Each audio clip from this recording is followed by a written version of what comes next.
Karen Morton from Dr. Morton's The Medical Helpline. Can we talk about HRT? So, our mother's generation were taking it, and then the studies came along in the late 90s, early 2000s, that was such a tragedy, you know, such a tragedy. The analysis of the women's health study in the United States was so poorly undertaken. That would be universally acknowledged now. And it was such a heterogeneous group of women that were analysed.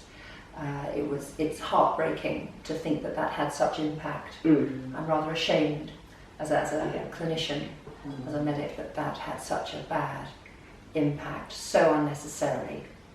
So, it is absolutely clear where the risks of hormone replacement therapy lie, and truthfully, they are very, very minimal. Everything in life is a balance of risk. When you get in the car, you decide you want to go from A to B, and you hope you don't have an accident on the way. And it's not so dissimilar to that. So, there are very few people who cannot take hormone replacement therapy. It may be a more complex decision for some. Of course, if someone has had a hormone-dependent breast cancer, then they, I'm sure, will not take hormone replacement therapy unless their life is completely ruined by sleeplessness and flushes and sweats. So I do see some women who are referred to me by their breast surgeon or their oncologist whose quality of life is so poor that they are at liberty to make that choice. It's not up to doctors to say, you can't do something about it.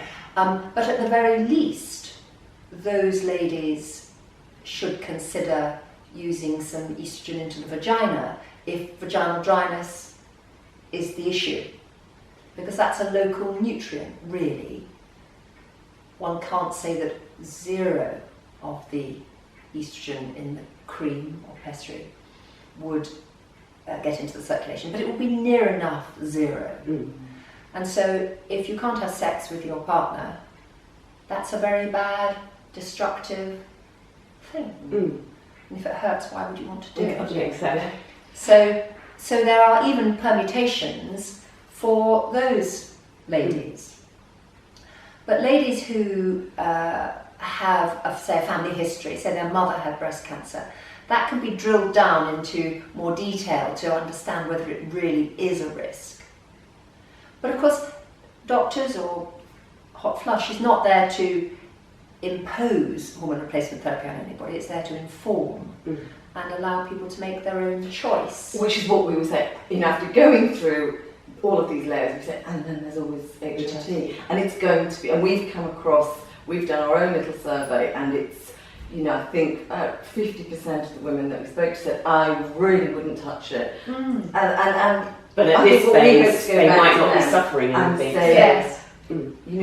Why wouldn't you touch it? Yes, it's just out there. But I think there is still that stigma of the report. Yes, there is. Still is hanging over It hasn't got out into the general mindset of the public that the risks are really minimal. A little ironically, if you come to the menopause without your uterus, this isn't a reason for having your uterus removed, but if by chance you come to the menopause having had your uterus removed because of fibroids or because of endometriosis or whatever it is, that means you can just take estrogen. If you still have a uterus, you have to have progesterone to protect the womb lining. But if you come to the menopause without your uterus, estrogen has no effect on breast. It doesn't increase the risk of breast cancer at all.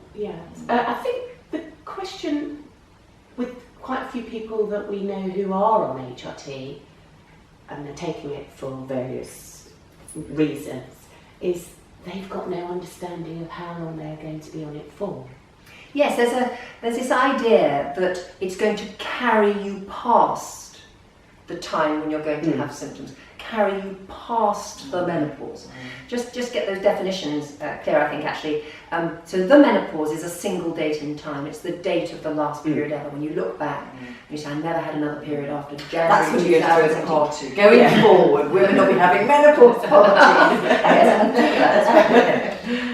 So that's that. And then there is a whole length of time during which women will get symptoms of declining ovarian function, and then of course absent ovarian function. And you can call that the perimenopause if you like, and then you can call it the postmenopause if you like. But really it's that when people talk about taking HRT, they think if they take it for 5 years, then when they stop it, they won't have hot flushes. But the body will actually usually respond in exactly the same way as if it was the ovaries that were stopping working. So it's not going to carry you past. Yes. So you should anticipate when you stop it, whether you wean yourself off it or stop it immediately, probably those hot flushes and sweats will return.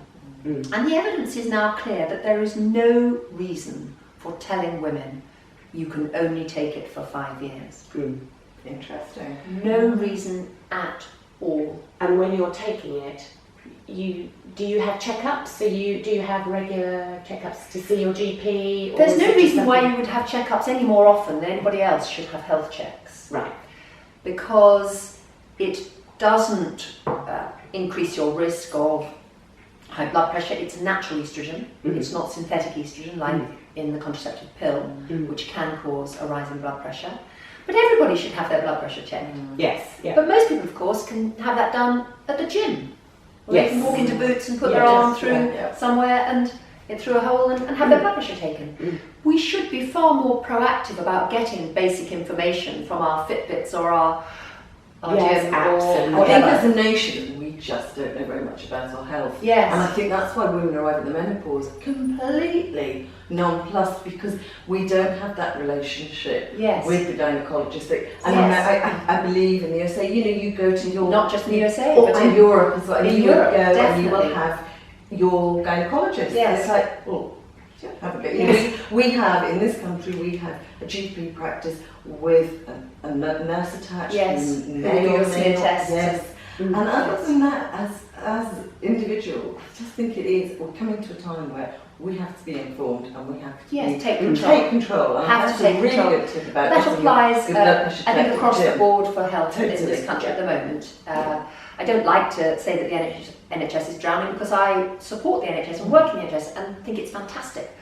But we need to save it for really important things. Yeah. We need to be responsible for Yes. our day-to-day health.